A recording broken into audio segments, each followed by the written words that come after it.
आ जाएगा आ जाएगा। आ रहा है आवाज? आवाज अब आ रहा है? अब आवाज पहुंच रही है सबको? आवाज पहुंच रही है? कमेंट कीजिए आप लोग, बताइए आवाज पहुंच रही है कि नहीं। आवाज अब ठीक ठाक आ रही है? Hello hello hello. Himanshu killer हुआ है, मनीषा कुमारी, बताओ आवाज पहुंच रही है या नहीं। तो हम ये कह रहे थे ना कि विद्युत चैप्टर को जब हम लोगों ने छोड़ा, विद्युत चैप्टर जब हम लोग नहीं शुरू किए ना, अचानक प्रकाश जो पढ़ाना शुरू कर दिए हैं, तो विद्युत वाला क्या हो गया ना, हमसे नाराज हो गया और उसका ये मानना हो गया कि भाई तुम हमको छोड़कर कहां तुम प्रकाश को लेकर चल रहे हो, जब हम ही नहीं तो प्रकाश कहां। तो हमने कहा कि अगर तुम नहीं भी रहोगे फिर भी हम प्रकाश को जनरेट करने की क्षमता रखते हैं। ऐसा दावा हमने किया, लेकिन दावा तो कर दिया, बीच में धोखा भी मिल गया। साथ तो दिया था प्रकाश, लेकिन आज देखिए ना अचानक साथ ही छोड़ दिया था, इसलिए हम लोग थोड़ा सा गड़बड़ा गए है कि नहीं। लेकिन अब ठीक ठाक है ना। तो हम लोग उसको मनाए, विद्युत वाले को बोले कि देखो भाई साहब 2-3 दिन के बाद आपका भी नंबर आने वाला है, तो फिर आपको भी यहाँ पे डेस्कटॉप पे रखेंगे, स्क्रीन पे आपको भी रखेंगे। आज भर के लिए कम से कम प्रकाश की बहुत जरूरत है, और अभी तो बिल्कुल है, क्योंकि बहुत सारे स्टूडेंट ऐसे हैं, ऐसे में तो सारे स्टूडेंट्स नाराज हो जाएंगे। तो जितने भी बच्चे इधर उधर हो गए उन सारे बच्चे को आप लिंक शेयर कर दीजिए, और फिर से हम लोग कंटिन्यू करते हैं। और क्वेश्चन नंबर 35 आपके सामने अभी तक रखा हुआ है, और इस क्वेश्चन का आंसर आप लोग टाइप कीजिए। और जो भी बच्चे इधर उधर भटक गए उन सारे बच्चे को आप क्या कीजिए ना, लिंक शेयर कर दीजिए, है ना। चलिए क्लास स्टार्ट करते हैं। तो अब जो हमारा ये नेक्स्ट क्वेश्चन है दोस्तों, यह क्वेश्चन कहता है कि एक उत्तल लेंस होता है। सबसे पहले इस उत्तल लेंस की बनावट को हम लोग देखते हैं। इस तरह की बनावट होती है। जब इसके स्ट्रक्चर को हम लोग ध्यान से देखेंगे तो जो ऊपर वाला भाग होता है ना दोस्तों, वो पतला होता है। क्या होता है? पतला। और बीच वाला जो भाग होता है वो क्या होता है? मोटा होता है। किसके कंपेयर में? ऊपर वाले भाग के कंपेयर में थोड़ा सा कुछ अंतर रहता है। तो अगर हम इसके ऑप्शन को देखें, सभी जगह समान मोटाई का बिल्कुल नहीं होता है।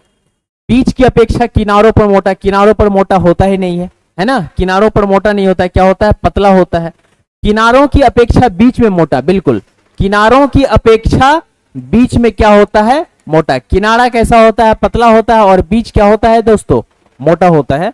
तो इस प्रकार की जो बनावट होती है जिस लेंस की, वैसे लेंस को क्या कहा जाता है? उत्तल लेंस कहा जाता है। तो इस क्वेश्चन का राइट आंसर क्या हो जाएगा? सी। चलिए नेक्स्ट क्वेश्चन देखिए, question number 36। Question number 36 question कहता है कि अवतल लेंस का आवर्धन बराबर होता है। अवतल लेंस का आवर्धन बराबर होता है। चलिए इस क्वेश्चन का आंसर टाइप कीजिए। तो सब आपके सामने क्वेश्चन आ गया है। अवतल लेंस का आवर्धन, मैग्निफिकेशन बराबर होता है किसके? तो m बराबर क्या होता है दोस्तों? v/u। m बराबर क्या होता है दोस्तों? v/u। यह यूज करते हैं हम लोग किसमें? लेंस में। किसमें करते हैं? लेंस में। अगर मिरर की बात हो, किसकी बात हो दोस्तों? मिरर की, दर्पण की बात की जाए तो दर्पण में आपको याद रखना है m बराबर क्या होता है? -v/u। चलिए दोनों बात आपको हमने बता दिया, लेकिन क्वेश्चन में कह रहा है कि अवतल लेंस का आवर्धन, मैग्निफिकेशन बराबर होता है किसके? v/u के। तो इस क्वेश्चन का आंसर क्या हो जाएगा? D. D is the right answer. चलिए नेक्स्ट क्वेश्चन देखिए, क्वेश्चन नंबर 37। क्वेश्चन नंबर 37 आपके सामने आ गया है।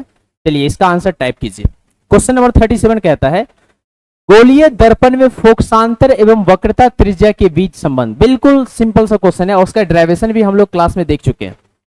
गोलीय दर्पण में फोकसांतर, फोकस में जो अंतर होता है, फोकस की जो दूरी होती है ना, दूरी की बात यहां पे हो रही है। जो f है, f बराबर हम लोगों ने सीखा r/, क्या होता है दोस्तों? 2। f बराबर r/, क्या होता है? 2। मतलब जो फोकस दूरी होती है वह वक्रता त्रिज्या की आधी होती है। फोकस दूरी क्या होती है दोस्तों? वक्रता त्रिज्या की आधी होती है। अगर हम वक्रता त्रिज्या की बात करें तो वक्रता त्रिज्या जो होता है वह फोकस दूरी के 2 गुने के बराबर होती है। वक्रता त्रिज्या क्या होती है दोस्तों?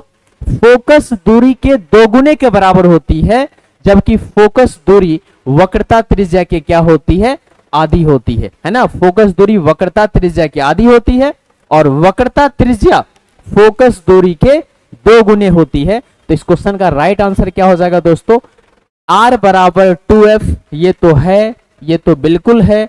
f बराबर r, ये तो संभव है ही नहीं। f बराबर 2/r, ये भी संभव नहीं है।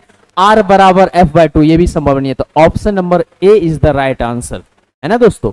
चलिए नेक्स्ट क्वेश्चन देखिए, क्वेश्चन नंबर 38 क्वेश्चन कहता है दोस्तों, सोलर कुकर में प्रयोग किया जाता है, सोलर कुकर में किस दर्पण का प्रयोग किया जाता है। तो आप जब दर्पण पढ़ रहे होंगे तो दर्पण में आप लोगों ने पढ़ा होगा अवतल दर्पण, अवतल दर्पण के बारे में आप लोगों ने पढ़ा होगा।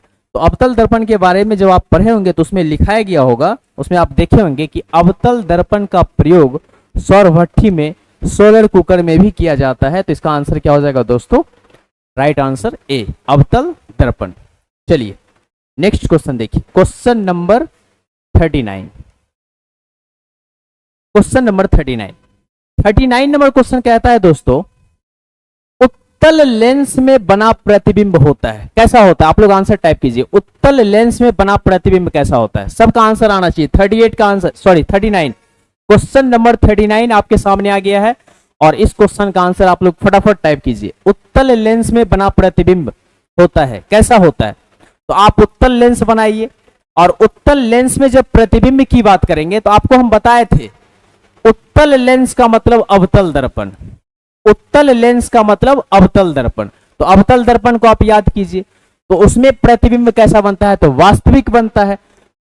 अवतल दर्पण में प्रतिबिंब कैसा बनता है दोस्तों, वास्तविक। जब अवतल दर्पण को हम उत्तल लेंस कल समझा रहे थे ना कैसे होता है, तो उत्तल लेंस के द्वारा जो प्रतिबिंब बनेगा वो कैसा बनेगा, वास्तविक बनेगा।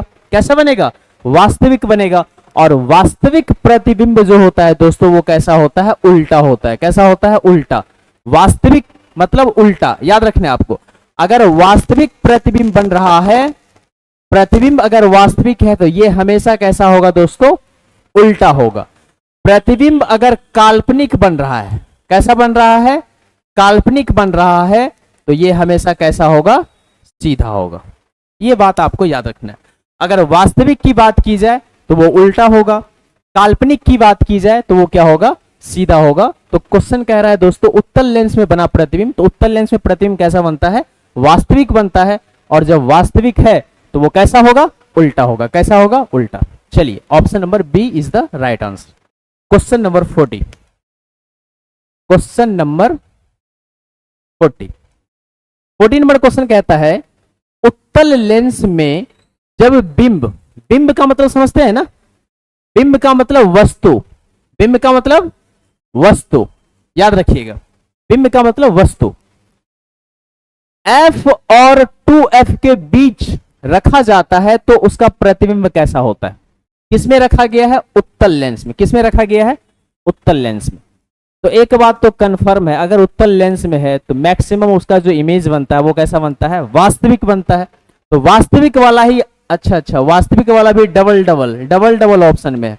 काल्पनिक वाला तो होगा नहीं, ऑप्शन का कटैया कीजिए यहां से, ये तो कभी संभव नहीं है, ये तो होगा ही नहीं। या तो ये हो सकता है या ये हो सकता है। अब दोनों में वास्तविक है, एक में कह रहा है बड़ा बनेगा, एक में कह रहा है छोटा बनेगा। स्थिति देखिए कहां रखा गया है, F और 2F के बीच। मान लीजिए यहां F डैश है, यहां पर 2F डैश है, इसके बीच में किसको रख दिया है, प्रतिबिंब को रख, सॉरी बिंब को रख दिया। किसको रख दिया है, बिंब को रख दिया। मान लीजिए AB नाम का कोई ऑब्जेक्ट है, उसको रख दिया। और मान लीजिए लेंस कहां है दोस्तों, यहां लेंस है ना, यहां लेंस है। अब कह रहा है कि इसका प्रतिबिंब बनेगा कैसे। तो प्रतिबिंब बनाने के लिए हम लोग क्या करते हैं, एक आपतित किरण लाते हैं, वो भी कैसा कैसा लेके आते हैं, प्रधान अक्ष के समानांतर। मान लीजिए प्रिंसिपल एक्सिस है, इसके समानांतर हम एक किरण लेके आते हैं, जिस किरण का नाम क्या है दोस्तों, आपतित किरण। वह कहां से होकर गुजरती है, तो आपको याद होगा, हमने बताया आपको फोकस से होकर। मान लीजिए ये फोकस है तो यहां से गुजरती है ना दोस्तों। और दूसरा काम क्या करते हैं, ये हमारा मान लीजिए ऑप्टिकल सेंटर है, बीच वाला पार्ट है ऑप्टिकल सेंटर O। और दूसरा काम हम लोग क्या करते हैं, दूसरा काम हम लोग करते हैं ऑप्टिकल सेंटर से क्या करते हैं, आपतित किरण को गुजारते हैं। तो ऑप्टिकल सेंटर से आप गुजारिए, जब ऑप्टिकल सेंटर से आप गुजारेंगे ये कहीं ना कहीं एक दूसरे को क्या करेगा, इंटरसेक्ट करेगा, कहीं ना कहीं एक दूसरे को क्या करेगा, इंटरसेक्ट करेगा, है ना। तो जहां इंटरसेक्ट करेगा वहीं क्या बन जाएगा, उस वस्तु का प्रतिबिंब बन जाएगा। अब जितना दूर जाएगा उस वस्तु का प्रतिबिंब उतना ही बड़ा बनेगा। जितनी लंबाई को कवर करता हुआ वह दोनों किरण जितना दूर आएगा नीचे, प्रधान अक्ष से जितना नीचे आएगा प्रतिबिंब उतना ही बड़ा बनेगा। तो अब ऐसी बात है, दूर जा रहा है इसका मतलब दूर में कहीं ना कहीं इंटरसेक्ट करेगा, और जब दूर में इंटरसेक्ट करेगा तो प्रतिबिंब वस्तु की अपेक्षा कैसा बनेगा, बड़ा बनेगा। कैसा बनेगा दोस्तों, बड़ा बनेगा। तो option number A is the right answer. चलिए नेक्स्ट क्वेश्चन देखिए, क्वेश्चन नंबर 41। क्वेश्चन नंबर क्या, 41। 41 क्वेश्चन आपके सामने आ गया है, तो इस क्वेश्चन का आंसर आप लोग टाइप कीजिए। Question number 41, question number 41। 41 question कहता है दो वक्रीय पृष्ठों से घिरे ठोस माध्यम को क्या कहते हैं। वक्रीय पृष्ठों से घिरे ठोस माध्यम को, वक्र वाला बात कर रहा है ना, तो वक्रीय पृष्ठ से घिरा हुआ ठोस माध्यम क्या कहलाता है। अगर हम इस तरह से बनाए तो ये तो हो गया कॉन्वेक्स, जिसको उत्तल कहते हैं। अगर हम इस तरह से भी बनाए तो इसको हम लोग क्या कहते हैं, अवतल कहते हैं, जिसको हम लोग कॉनकेव कहते हैं।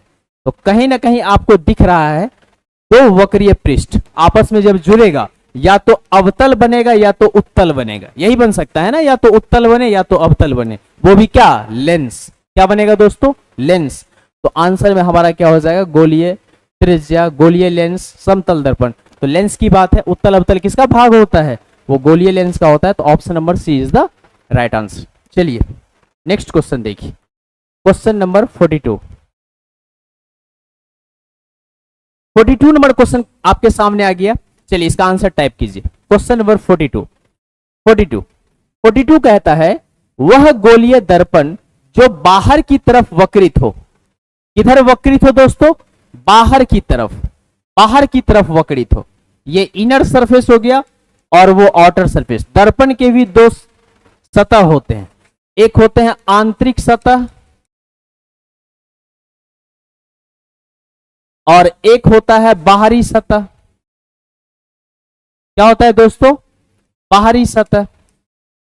तो क्वेश्चन में कह रहा है जब बाहर की तरफ वक्रित हो, तो बाहर की तरफ जब वक्रित होता है तो ऐसा डायग्राम बनता है, और ऐसे डायग्राम वाले को क्या कहा जाता है, उत्तल दर्पण। क्या कहा जाता है दोस्तों, उत्तल दर्पण। तो कहीं दिख रहा है उत्तल दर्पण, option number C is the right answer.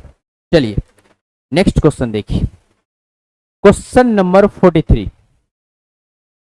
Question number 43 क्या कहता है, लगता है कुछ बच्चा सो गया क्या, उसको जगाने का काम करो, है ना दोस्त, क्योंकि हम शुरुआत में ही बोल दिए जो सोया तो खोया, जो जागा सो पाया, है ना। एक थॉट याद आ गया, सिद्धार्थ का नाम आप लोगों ने सुना होगा। कहा गया है सिद्धार्थ जागा तो बुद्ध बना। ध्यान से सुनिएगा, सिद्धार्थ जागा तो बुद्ध बना, है ना।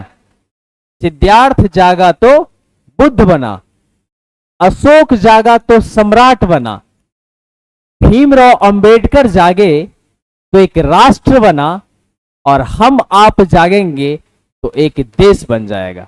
तो हम लोगों को सोना नहीं है, क्या करना है, जगना है। जगने का मतलब ये नहीं कि आप दिन रात जगे रहे, हम वैसे जगने वाली बात नहीं कर रहे हैं। जगने का मतलब है कि अंदर से आप एक्टिव रहे, आप जिस फील्ड में हैं उस फील्ड में आप तरोताजा बन कर रहे हैं, है ना। तभी जाकर के आप वहां पर अपने बल पर कुछ भी करने का प्रयास कर सकते हैं। आजकल क्या होता है ना दोस्तों, आदमी सिर्फ और सिर्फ यह सोचता है कि हमारा भाग्य खराब था इसलिए हमारा रिजल्ट ये नहीं हो पाया, हम इसमें छटा गए, हम इसमें कम हो गए, हमारा मार्क्स इतना कम आ गया, इसका कारण विधाता ही है, भगवान मेरे भाग्य का ही नाश कर दिए हैं, मेरा नसीब ही खराब है, ये है वो है। ऐसा कुछ नहीं, गीता में साफ साफ लिखा गया है कि जैसा करोगे वैसा भरोगे, सीधी सी बात। जैसा कर्म रहेगा, मेहनत जितनी आपकी शिद्दत से होगी उतना ही बेहतर रिजल्ट आपको मिलेगा। मेहनत आप नहीं करेंगे तो फिर आप रिजल्ट के बारे में तो आप सोचना ही बंद कर दीजिए। कर्म आप करेंगे नहीं, सिर्फ यह सोचते रहेंगे कि हमारा रिजल्ट बेहतर हो, तो ये कदापि संभव नहीं है, बिल्कुल असंभव, ये कभी हो ही नहीं सकता, है ना दोस्तों। इसलिए कर्म पर आप ध्यान दीजिए। आपका अभी का कर्म क्या है, आप उसके बारे में सोचिए। अभी बहुत सारे बच्चे सो रहे हैं, वो चाहेंगे कि हम अपने रिजल्ट को बेहतर बना ले, तो आपको लगता है कि उसका रिजल्ट कभी बेहतर होगा। और जो बच्चे अभी जग कर पढ़ रहे हैं, वो अगर ऐसी आशा रखता है कि हमारा रिजल्ट बेहतर हो, ऑब्वियस सी बात है वो बेहतर होगा, है ना दोस्तों। इसलिए जो सो गया है, आप लोगों को मैं यही कहूंगा कि उन लोगों को भी जगाने का काम करें, उन लोगों को भी जगा दें, और ताकि वो अपने टारगेट को भूले ना। वो कहीं ना कहीं गलती कर रहा है ना। तो मैं चाहता हूं कि वो गलती ना करे और क्लास में अटेंड रहे और क्लास को क्लास के तरह करे, है ना दोस्तों। चलिए हमारा नेक्स्ट क्वेश्चन क्या है। नेक्स्ट क्वेश्चन कहता है गोलीय दर्पण के परावर्तक पृष्ठ के केंद्र को दर्पण का क्या कहा जाता है। एक दर्पण है जिसका नाम क्या है, गोलीय दर्पण। ठीक, मान लीजिए गोलीय दर्पण है ये। इसके परावर्तक पृष्ठ मतलब जहां पे मान लीजिए इसकी बात करे या इसकी बात करे या इसकी बात करे या किसी की भी बात करे, के केंद्र को, परावर्तक पृष्ठ के केंद्र को, अच्छा मान लीजिए अगर ये सरफेस है, अगर इस सरफेस की हम बात करते हैं तो इसका सेंटर कहीं ना कहीं बीच में ही होगा, तथा उसको क्या कहा जाता है। याद कीजिए, हम जब अवतल या उत्तल बनाते हैं तो ये भी तो गोला का एक भाग ही होता है। अगर इसके मध्य वाले भाग पर एक बिंदु आपको नजर आता है तो इस बिंदु को क्या कहा जाता है, तो आप सबके सब जानते हैं इस बिंदु को क्या कहा जाता है, ध्रुव कहा जाता है। क्या कहा जाता है दोस्तों, ध्रुव। और इसको रिप्रेजेंट करते हैं किससे, पी से। पी मतलब पोल। तो आंसर हमारा क्या हो जाएगा, B. B is the right answer. चलिए नेक्स्ट क्वेश्चन देखिए, क्वेश्चन नंबर 44। 44 नंबर क्वेश्चन कहता है किसी लेंस द्वारा उत्पन्न आवर्धन का SI मात्रक क्या है। लेंस द्वारा उत्पन्न आवर्धन, तो आवर्धन क्या होता है, m बराबर क्या होता है, v/u होता है ना दोस्तों लेंस में। अगर हम इस v के मैग्नीट्यूड की बात करें, या तो हम इसको मीटर में लेंगे तो इसको भी मीटर में लेंगे, इसको अगर सेंटीमीटर में लेंगे तो इसको भी मीटर या सेंटीमीटर में लेना पड़ेगा। आप v को अगर मीटर में ले रहे हैं तो u को भी मीटर में लीजिए, मेजर कीजिए। अगर v को आप सेंटीमीटर में मेजर कर रहे हैं तो u को भी आप किस में मेजर कीजिए, सेंटीमीटर मेजर कीजिए। आपस में उसका जो भी यूनिट है दोस्तों, वो आपस में एक दूसरे को क्या कर देगा, कैंसिल आउट ही कर देगा। जब कैंसिल आउट कर देगा तो कुछ बचेगा नहीं। जब कुछ बचबे नहीं करेगा तो मात्रक इसका होगा, मात्रक होगा नहीं। तो मात्रक जहां नहीं होता वैसे को कहा जाता है मात्रक विहीन। क्या कहा जाता है, मात्रक विहीन, जिसको हम लोग यूनिट लेस क्वांटिटी कहते हैं। क्या कहते हैं दोस्तों, यूनिट लेस क्वांटिटी। तो कहीं मात्रक विहीन आपको दिख रहा होगा तो मात्रक विहीन इज द राइट आंसर, मतलब option number D is the right answer. चलिए नेक्स्ट क्वेश्चन देखिए, क्वेश्चन नंबर 45। क्वेश्चन नंबर 45 कहता है दोस्तों लेंस के केंद्रीय बिंदु को क्या कहते हैं। अच्छा, लेंस का केंद्रीय, जैसे मान लीजिए हम अगर उत्तल लेंस ही बनाते हैं, ये मान लीजिए कौन सा लेंस है, उत्तल लेंस। अगर हम उत्तल लेंस की ही बात करते हैं तो इसका केंद्रीय बिंदु, केंद्र समझते हैं ना, बिल्कुल बीच वाला भाग। तो बीच में मान लीजिए यहां पर ये वाला भाग बीच वाला है, इसको हम लोग O लिखते हैं। क्या लिखते हैं, O। और O को हम लोग बोलते हैं ऑप्टिकल सेंटर। क्या बोलते हैं दोस्तों, ऑप्टिकल सेंटर। तो ऑप्टिकल सेंटर को हम लोग हिंदी में क्या कहते हैं, तो प्रकाशिक केंद्र कहते हैं। क्या कहते हैं, प्रकाशिक केंद्र कहते हैं। तो 45 का आंसर क्या हो जाएगा, बी। 45 का आंसर क्या हो जाएगा दोस्तों, बी। चलिए नेक्स्ट क्वेश्चन हमारा क्या है, question number 46। Question number 46 number question कहता है किसी शब्दकोश में पाए गए छोटे अक्षरों को पढ़ते समय आप निम्न में से कौन सा लेंस पसंद करेंगे। छोटा अक्षर पढ़ने के लिए तो छोटा अक्षर पढ़ने के लिए हमको ऐसा लेंस चाहिए जो बड़ा बड़ा दिखाए। छोटा अक्षर पढ़ने के लिए हमको कैसा लेंस चाहिए? उस प्रकार का लेंस चाहिए जो बड़ा बड़ा दिखाए। तो वैसे लेंस को हम लोग क्या कहते हैं? तो वैसे लेंस को हम लोग कहते हैं उत्तल। तो या तो यहां है उत्तल है या तो यहां है। अब जिसका पावर जितना अधिक होगा उससे हम लोग आसानी से पढ़ पाएंगे, उससे हम लोग आसानी से देख पाएंगे, सीधी सी बात है। तो पावर की अगर बात की जाए तो P बराबर होता है 1/f। क्या होता है दोस्तों? P बराबर 1/f। अब फोकस दूरी जिसका जितना अधिक होगा, ध्यान से देखिए, फोकस दूरी जिसका जितना अधिक होगा उस लेंस की क्षमता उतनी ही क्या होगी? कम होगी। हमें तो क्षमता ज्यादा चाहिए ना, ज्यादा क्षमता रहेगा तब ना देख पाएंगे, है कि नहीं? छोटे अक्षर को पढ़ पाएंगे। अगर लेंस की क्षमता, अगर लेंस का कैपेसिटी खत्म हो जाए, चश्मा लगाए हैं लेंस से खराब हो गया, उसका कैपेसिटी खत्म, पावर खत्म है, तो लेंस किसी काम का होगा? चश्मा किसी काम का होगा नहीं। तो फोकस दूरी जिस लेंस का कम होता है उसकी क्षमता उतनी अधिक होती है। तो हमको क्षमता अधिक वाला चाहिए कि क्षमता कम वाला चाहिए? तो आप लोग कह सकते हैं कि हमको क्षमता अधिक वाला चाहिए। तो क्षमता अधिक उसी का हो सकता है जिसका फोकस दूरी क्या होगा दोस्तों? कम होगा। क्षमता अधिक उसी का हो सकता है जिसका फोकस दूरी क्या होगा? कम होगा। तो कम फोकस दूरी वाला बी में है कि डी में है? तो आप कह सकते हैं कम फोकस दूरी वाला कहां है? Option number D. तो option number D is the right answer. चलिए नेक्स्ट क्वेश्चन देखिए, क्वेश्चन नंबर 47। देखिए कितना सिंपल क्वेश्चन है। कहता है इनमें से कौन दर्पण का सूत्र है?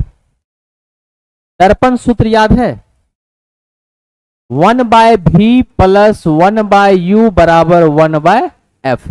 ऐसा कहीं लिखा हुआ रहे तो इसको हम लोग कौन सा सूत्र कहते हैं? दर्पण सूत्र।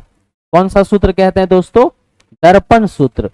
1/v माइनस 1/u बराबर 1/f लिखा हुआ रहे तो ऐसे को हम लोग कहते हैं लेंस सूत्र। कौन सा सूत्र कहते हैं? लेंस सूत्र। तो हमको यहां पे कौन सा सूत्र पूछा जा रहा है? दर्पण का सूत्र। तो दर्पण का सूत्र क्या है? तो 1/v प्लस 1/u बराबर 1/f। तो देखिए कहीं है 1/v प्लस 1/u बराबर 1/f। Option number A is the right answer. चलिए नेक्स्ट क्वेश्चन देखिए, क्वेश्चन नंबर 48। क्वेश्चन नंबर 48 कहता है गोलीय दर्पण, यहां पे गोलीय या छूट गया है, गोलीय दर्पण का वक्रता केंद्र को किस अक्ष से, किस अक्षर, अक्ष नहीं अक्षर, किस वर्ड से क्या किया जाता है? निरूपित किया जाता है। किसको? वक्रता केंद्र को। वक्रता केंद्र, गोलीय दर्पण का वक्रता केंद्र। तो दर्पण है उसका अगर वक्रता केंद्र कहेगा तो उसको हम लोग सी से रिप्रेजेंट करते हैं। किससे करते हैं दोस्तों? सी। सी मतलब सेंटर। चलिए नेक्स्ट क्वेश्चन देखिए, क्वेश्चन नंबर 49। बिल्कुल सिंपल सा क्वेश्चन है। निर्वात में प्रकाश की चाल, छाल नहीं होगा, यहां पे क्या होगा? चाल। क्या होगा दोस्तों? चाल। निर्वात में प्रकाश की चाल कितनी होती है? तो 3 × 10⁸ मीटर प्रति सेकेंड। और यह चाल प्रकाश की सबसे अधिक होती है। निर्वात में प्रकाश की चाल सबसे अधिक होती है। सबसे क्या होती है दोस्तों? अधिक होती है, याद रखना है। चलिए और एक बात याद रखना है, ध्वनि की चाल, ध्वनि की बात करें तो ध्वनि की चाल निर्वात में होती नहीं है। निर्वात में नहीं होती, मतलब जहां हवा नहीं है वहां ध्वनि उत्पन्न ही नहीं हो सकता है, वहां आवाज उत्पन्न ही नहीं हो, वहां वाइब्रेशन होता ही नहीं। वाइब्रेशन ही नहीं होगा तो साउंड प्रोड्यूस होगा ही नहीं। ये दो बात आपको याद रखनी है। चलिए next question, question number 50। 50 number question कहता है दंत विशेषज्ञ मरीजों के दांतों का बड़ा प्रतिबिंब देखने के लिए किस दर्पण का उपयोग करते हैं? तो डॉक्टर द्वारा नाक, कान, गला, इन सारे चीजों का इलाज वो बेचारा जो दर्पण ला के करता है उस दर्पण को हम लोग कौन सा दर्पण कहते हैं? अवतल दर्पण। तो ये हमारा राइट आंसर हो जाएगा। चलिए क्वेश्चन नंबर 51। अगर 51 क्वेश्चन की बात करें तो क्वेश्चन कहता है दोस्तों, पतले लेंस की आवर्धन क्षमता क्या होती है। लेंस जितना पतला होगा उसका आवर्धन क्षमता जो है, मैग्निफिकेशन पावर उतना ही कम होगा। लेंस जितना मोटा होगा उसका आवर्धन क्षमता उतना ही अधिक होगा। तो पतले लेंस की आवर्धन क्षमता क्या होती है, कम होती है। क्या होती है दोस्तों, कम होती है। चलिए क्वेश्चन नंबर 52, यहां पे कह रहा है मोटे लेंस की आवर्धन क्षमता क्या होती है। तो मोटे लेंस की आवर्धन क्षमता क्या हो जाएगी, पतले लेंस की अपेक्षा अधिक, तो यहां पे हो जाएगा अधिक होती है। चलिए क्वेश्चन नंबर 53, चलिए अब देखिए यहां पे दोस्तों क्या होता है ना, अगर हम स्वामी विवेकानंद का नाम सुने हैं। स्वामी विवेकानंद का कहना है कि मनुष्य का जो ये मस्तिष्क होता है ना, यह अछोड़ पुस्तकालय का भंडार होता है। मनुष्य का जो मस्तिष्क होता है दोस्तों, वह क्या होता है, अछोड़ पुस्तकालय का भंडार होता है। मतलब इसमें सारी विद्याएं होती हैं, ऐसी कोई विद्याएं नहीं जो इस ब्रेन में नहीं है। बस हमें क्या करना होता है, वैसे माहौल में ढलना होता है। आप अगर इस मस्तिष्क से चोर विद्या ग्रहण करना चाहते हैं तो आप अवश्य चोर बन जाएंगे। अगर आप इसमें किसी भी फील्ड की विद्याएं को ग्रहण करना चाहते हैं तो आप उन सारे फील्ड की विद्याओं को ग्रहण कर सकते हैं, क्योंकि ऑलरेडी वो आप में भरा पड़ा है। वो आपके ब्रेन से बाहर नहीं है ना, सब आपके अंदर ही है। बशर्ते कि हमें उस चीज को खोजना होता है, बशर्ते कि हमें उस चीज को निकालना होता है ना। तो इन चीजों को अगर हम लोग समझ लेंगे ना, जिस दिन ये बात हमारे समझ में आ जाएगी कि सारी चीजें हमारे ही अंदर है, तो आप उसी दिन सबसे बेहतर बन जाएंगे, सबसे महान बन जाएंगे। बशर्ते कि ये चीज हम लोग समझ ही नहीं पाते है ना। तो इन चीजों को भी समझने का प्रयास करें, अपने को समझने का प्रयास करें। पिछले क्लास में भी हम लोग यही बात किए थे, खुद को समझने का प्रयास करें, खुद को आप समझाएं, खुद की कमी को आप निकालें। जहां आप में कमी है उन कमी को आप क्या करें, दूर करने का प्रयास करें। तब जाकर के आप क्या हो पाएंगे, लाइफ में सक्सेस हो पाएंगे, एक सक्सेसफुल पर्सन बन पाएंगे। अदरवाइज फिर दुनिया तो रंगमंच है ना, यहां तो कई आए कई गए और नाम उन्हीं का रह गया जिन्होंने कुछ कर पाया। जो कुछ किए उन्हीं का आज संसार में कीर्ति फैला हुआ है कि नहीं दोस्तों।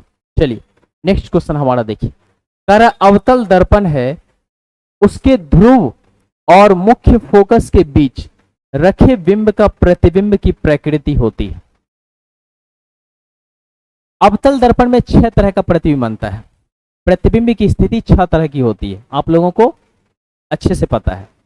अगर वो ध्रुव और फोकस के बीच है, ध्रुव कहां होता है, कहीं ना कहीं ये ध्रुव है, मान लीजिए दर्पण है तो ये ध्रुव है, ये दर्पण है तो ये ध्रुव है। फोकस कहां होगा, यहां होगा, है ना दोस्तों। जब यहां पर हम क्या रखेंगे, एक लड़का को मान लीजिए हम खड़ा कर दिए यहां पर, पूछेगा इसका प्रतिबिंब कहां बनेगा।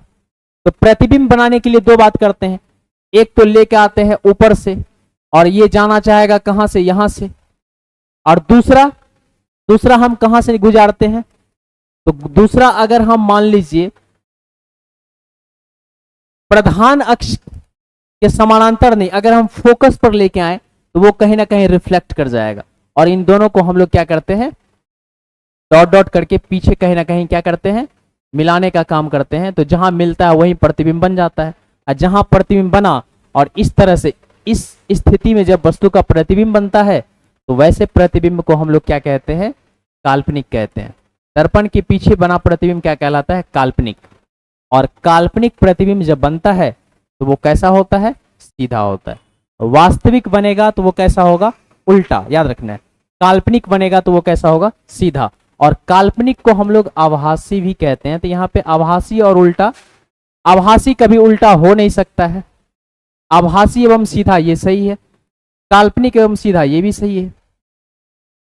अच्छा सभी तो होगा नहीं, तो इसका आंसर बी और सी दोनों हो जाएगा दोस्तों, ऑप्शन नंबर बी और सी। क्योंकि आभासी को हम लोग काल्पनिक कहते हैं, काल्पनिक आभासी दोनों एक ही बात है ना। तो ऑप्शन नंबर हमारा क्या हो जाएगा, बी और सी।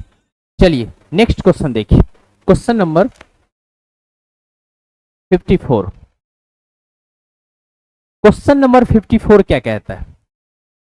क्वेश्चन नंबर 54 कहता है उत्तल लेंस का प्रकाशिक केंद्र और मुख्य फोकस के बीच रखे बिंब का प्रतिबिंब की प्रकृति क्या होगी? उत्तल लेंस है, फिर से उत्तल लेंस का मतलब अवतल दर्पण है ना दोस्तों, उत्तल लेंस का मतलब अवतल दर्पण, लेकिन इस बार रखा कहां है? फोकस और ऑप्टिकल सेंटर के बीच। मान लीजिए यहां पे ऑप्टिकल सेंटर है और यहां एवडेस है, इसके बीच रख दिया किसी को। अभी अवतल दर्पण वाला ही बात कर रहे थे ना। अब कहता है कि इसका जो प्रतिबिंब बनेगा उसकी प्रकृति कैसी होगी? तो उत्तल लेंस में तो प्रतिबिंब कैसा बनता है? वास्तविक बनता है, लेकिन जब वह ऑप्टिकल सेंटर और फोकस के बीच होता है तब जो उसका प्रतिबिंब बनता है ना दोस्तों, तो वो कहीं ना कहीं क्या बनता है? काल्पनिक बनता है। कैसा बनता है? काल्पनिक बनता है। और काल्पनिक बनेगा तो सीधा होगा, यहां भी वही वाला बात हो गया, आभासी एवं सीधा, काल्पनिक एवं सीधा, दोनों ऑप्शन हो जाएगा। तो बी और सी दोनों इसका राइट आंसर होगा। तो option number B and C is the right answer. चलिए नेक्स्ट क्वेश्चन देखिए, नेक्स्ट क्वेश्चन है question number 55।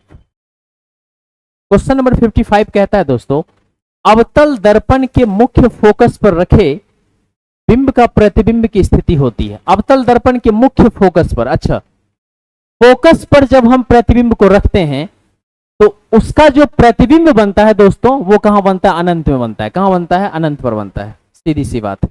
Option number C is the right answer. चलिए नेक्स्ट क्वेश्चन देखिए, नेक्स्ट क्वेश्चन कहता है कि जो हमारा उत्तल लेंस, उत्तल लेंस, उत्तल लेंस पर रखे बिंब का प्रतिबिंब, उत्तल लेंस पर रखे बिंब का प्रतिबिंब कहां होगा? तो जो हाल हमारा कहां था? जो हाल हमारा कहां था दोस्तों? अभी जो हम लोग देखे थे किसमें? उत्तल लेंस, अवतल लेंस, अवतल दर्पण, उसी तरह से हमारा उत्तल लेंस वाला बात हो गया। तो अगर फोकस पर हम उत्तल लेंस में क्या करते हैं? वस्तु को रखते हैं, बिंब को रखते हैं, बिंब तो दिया हुआ नहीं है, किसको रखते हैं? किसी वस्तु को रखते हैं, तो उसका प्रतिबिंब कहां बनता है? अनंत पर ही बनता है। कहां बनता है दोस्तों? अनंत पर ही बनता है। रे डायग्राम में आप लोगों ने देखा ही होगा, अनंत पर ही बनता है। चलिए क्वेश्चन नंबर आपका हो जाएगा 57। क्वेश्चन नंबर 57 ये कहता है आपका अवतल लेंस के मुख्य फोकस, अच्छा मुख्य फोकस पर रखे बिंब का प्रतिबिंब की स्थिति होती है। अवतल लेंस है, ठीक है, उसका फोकस है, फोकस पर अगर हम क्या करते हैं? ये आपका अवतल लेंस है, अगर इसके फोकस पर क्या करते हैं हम? मान लीजिए ये फोकस है, यहां पर हम क्या करते हैं? ऑब्जेक्ट को रख देते हैं, तो इसका जो प्रतिबिंब बनेगा वो कहां बनेगा? तो ये कहीं ना कहीं प्रकाशिक केंद्र और फोकस के बीच बनता है। कहां बनता है दोस्तों? प्रकाशिक केंद्र और फोकस के बीच, कहीं ना कहीं यहां बनेगा। चलिए option number B is the right answer. Question number 58, question number 58, 58 number question कहता है अवतल लेंस के सामने, अवतल लेंस के सामने अनंत पर रखे बिंब का प्रतिबिंब फोकस पर रखता है तो अनंत पर बनता है, अनंत पर रखेगा तो कहां बनेगा? फोकस पर बनेगा, सीधी सी बात। 58 का आंसर क्या हो जाएगा? बी। चलिए नेक्स्ट क्वेश्चन देखिए, क्वेश्चन नंबर 59, क्वेश्चन नंबर 59 आपके सामने स्क्रीन पर है, तो चलिए इसका आंसर टाइप कीजिए। क्वेश्चन नंबर 59 फटाफट आंसर कीजिए। क्वेश्चन नंबर 59 अवतल दर्पण के सामने अनंत पर रखे बिंब का प्रतिबिंब, अभी तुरंत बताया, अनंत पर बोलेगा तो फोकस पर बनेगा, फोकस पर बोलेगा तो अनंत पर बनेगा। तो यहां क्या बोल रहा है? अनंत पर, अनंत वाला बात कहां आ जाएगा? फोकस पर। तो D is the right answer, बिल्कुल simple question. Question number 60 question कहता है दोस्तों लेंस के प्रकाशिक केंद्र से गुजरने वाली प्रकाश किरणें अपवर्तन के पश्चात क्या होती है? देखिए यहां पे दो तरह का क्वेश्चन हो सकता है। अगर मान लीजिए यहां पर क्वेश्चन में श्वेत प्रकाश जोड़ देता, अगर कौन सा प्रकाश जोड़ देता, श्वेत प्रकाश, तो श्वेत प्रकाश वाला बात याद है ना, जब किसी प्रिज्म से श्वेत प्रकाश को क्या किया जाता था, गुजारा जाता था, तो वह 7 रंगों में बट जाता था। कितने रंगों में बट जाता था? 7 रंगों में बट जाता था। लेकिन यहां पे व्हाइट लाइट की बात कर नहीं रहा है, यहां पे कह रहा है प्रकाशिक केंद्र से जब गुजारेगा तो अपवर्तन के बाद क्या होगा, प्रकाशिक केंद्र से जब गुजारेगा ना दोस्तों, तो अपवर्तन के बाद वह सीधी रेखा में, किस रेखा में, सीधी रेखा में गुजरती चली जाएगी और वहां पे विचलन नहीं होगा, कोई डेविएशन नहीं होगा। तो आंसर हमारा क्या हो जाएगा, बिना विचलन के निर्गत होती है, बिना विचलन के निर्गत। जब अपवर्तन हो गया तो फिर विचलन नहीं होगा, तो फिर सीधा हो जाएगा, बिना विचलन के क्या हो जाती है, निर्गत हो जाती है। अगर कहता श्वेत प्रकाश वाला बात तो फिर वहां पे डेविएशन हो सकता था, 7 रंग वाला बात हो सकता था, लेकिन ऐसा कहा नहीं है, इसलिए क्या हो जाएगा आंसर, आंसर हमारा हो जाएगा सी, सी इज द राइट आंसर। चलिए नेक्स्ट क्वेश्चन देखिए। नेक्स्ट क्वेश्चन कहता है, अच्छा अब क्वेश्चन ही नहीं है, क्वेश्चन कंप्लीट हो गया। तो हमने आपको प्रकाश के परावर्तन तथा अपवर्तन से 60 क्वेश्चन करवाया और इन 60 क्वेश्चन को अगर आप ध्यान से देख लेते हैं तो हमें जहां तक उम्मीद है, अगर इस चैप्टर से, फिजिक्स के इस चैप्टर से किसी भी क्वेश्चन को पूछा जाए तो एक भी क्वेश्चन छूटने की संभावना नहीं होगी, क्वेश्चन छूटने की संभावना नहीं हो सकती है। अगर सारे क्वेश्चन का सॉल्यूशन आपको समझ में आ गया, सारा क्वेश्चन अगर आप समझ लिए होंगे तो एक भी क्वेश्चन आपसे छूट नहीं सकता है ना दोस्तों। ठीक इसी तरह से नेक्स्ट क्लास का जो हमारा वीडियो होगा वो होगा हमारा मानव नेत्र पर। किस पर होगा दोस्तों, मानव नेत्र। इस पर हम लोग बात करेंगे और जिस तरह से हम लोगों ने प्रकाश के परावर्तन तथा अपवर्तन में जिस तरह के क्वेश्चन पूछे जाते हैं या पूछने की संभावना है, उन क्वेश्चन पर हमने डिस्कस किया। ठीक इसी तरह से मानव नेत्र से किस तरह के क्वेश्चन एग्जाम में पूछे गए हैं, जो प्रीवियस ईयर में पूछा गया है, जो प्रीवियस ईयर में पूछा गया है और जिसकी संभावना है, जिसकी क्या है दोस्तों, संभावना है कि वो पूछा जा सकता है, उन सारे क्वेश्चन का सॉल्यूशन जैसे हम लोग करते आ रहे हैं ठीक इसी तरह से करते चले जाएंगे, है ना दोस्तों। फिर उसके बाद हम लोग मिलेंगे केमिस्ट्री में। केमिस्ट्री में तो मैं प्रयास करूंगा या तो कल आपके सामने फिजिक्स का मानव नेत्र का प्रीवियस ईयर क्वेश्चन या जो क्वेश्चन की संभावनाएं हैं कि पूछी जाएंगी उन क्वेश्चन को लाने का, या फिर केमिस्ट्री से फर्स्ट चैप्टर जो आपका पहला चैप्टर है रासायनिक अभिक्रिया एवं क्या जी, समीकरण, या तो केमिस्ट्री का फर्स्ट चैप्टर का कल सॉल्यूशन करवाया जाएगा या फिर फिजिक्स के मानव नेत्र का सॉल्यूशन करवाया जाएगा। इस तरह से आप लोग इस चैनल से जुड़े रहे और अपने आप को बेहतर बनाने का प्रयास करें, क्योंकि अब एग्जाम का समय बहुत ही नज़दीक है। अगर अभी भी आप मेहनत नहीं करेंगे तो फिर कहीं ना कहीं आप बहुत पीछे चले जाएंगे। तो अब से लेकर तब तक लगे रहना है जब तक कि आपका एग्जाम नहीं हो जाता है। जिस दिन आप एग्जाम में बैठोगे ना, जब आप क्लास रेगुलर करते रह जाओगे, कंटिन्यूटी आप में रह जाएगी, जब आप एग्जाम में बैठोगे, जब आप क्वेश्चन पेपर को देखोगे ना, तब आपको लगेगा कि आपने मेहनत किया है। और जो मेहनत करता है दोस्तों वो कभी अनसक्सेस नहीं होता, उसका रिजल्ट कहीं ना कहीं उन लाखों बच्चे से बेहतर ही होता है ना दोस्तों। इसलिए आप लोगों को इसी तरह से मेहनत करना है और आप लोग इस तरह से अपडेट रहें, अपने आप को अपडेट रखें और क्वेश्चन को देखते रहें, क्वेश्चन को एक बार नज़र से दोहराते रहें। अगर क्वेश्चन को बार बार देखेंगे ना तो आपको रटने की जरूरत नहीं, आपको रटना नहीं है, क्वेश्चन को समझना है और क्वेश्चन को देखते रहना है, नज़र से दोहराते रहना है। जब आप क्वेश्चन को देखते रहेंगे, नज़र से दोहराते रहेंगे, तो एक ना एक दिन आप सारे क्वेश्चन का सॉल्यूशन खुद से कर लेंगे, है ना दोस्तों। तो इस तरह से आप लोगों को क्लास में अटेंड रहना है। आज तो थोड़ा सा डिस्टर्बेंस हो गया था और संभव है कि डिस्टर्बेंस क्या कीजिएगा, ये तो आर्टिफिशियल है ना, कुछ भी हो सकता है। जब नेचर के साथ ऐसा हो सकता है तो आर्टिफिशियल में तो कुछ भी हो सकता है कि नहीं, मैनमेड थिंग्स है। कभी भी हो जाएगा ऐसा। तो ये सब होता रहता है बीच बीच में। इसके बाद हम लोग अगली क्लास में मिलते हैं। तो आज का क्लास इतना ही, और तब तक के लिए आप सबों को बायोलॉजी के लिए आप लोगों को बायोलॉजी का जो आपका वीडियो आएगा वो हमारे सर पढ़ाएंगे, जो गुलशन सर हैं। वो बायोलॉजी के जितने भी टॉपिक हैं उन सारे टॉपिक का जितना भी एमसीक्यू क्वेश्चन है वो सारे क्वेश्चन का सॉल्यूशन वो करवाएंगे, है ना। तो उसके लिए भी आप लोग तैयार रहेंगे। तो पहले मैं फिजिक्स और केमिस्ट्री अभी आपका हो रहा है, और हमें लगता है कि बायो का क्लास सैटरडे और संडे को रहेगा। सैटरडे और संडे को 2 दिन आपका बायोलॉजी का क्लास होगा ही होगा, और उसमें लाइव प्रोसेस आपको आपका पहला चैप्टर जो है वो आपका करवाया जाएगा, है ना दोस्तों। तो आपका शुक्रवार तक फिजिक्स केमिस्ट्री का क्लास रहेगा, है ना। फिर आपका बायोलॉजी भी हो जाएगा, आप लोगों का जैसा डिमांड है वो होगा। और सबों को मेरा गुड नाइट, और आज का क्लास इतना ही। फिर मिलते हैं अगले क्लास में। सबों को मेरा गुड नाइट। जितने भी स्टूडेंट अभी जुड़े हुए थे सबको good night, good night, good night. Good morning बोल रही हैं उषा देवी। अब गुड मॉर्निंग तो होगा ही होगा, है ना। चलिए, बहुत अच्छा।